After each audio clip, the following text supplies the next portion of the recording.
உந்தன் அழகை பேசும் தென்றல் பூவின் வாசம் வீசும்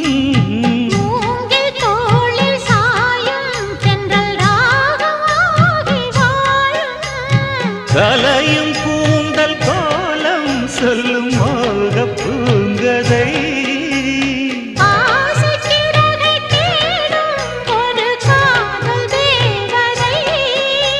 சொந்தம் இது சொர்க்கம் என வந்தது அருகே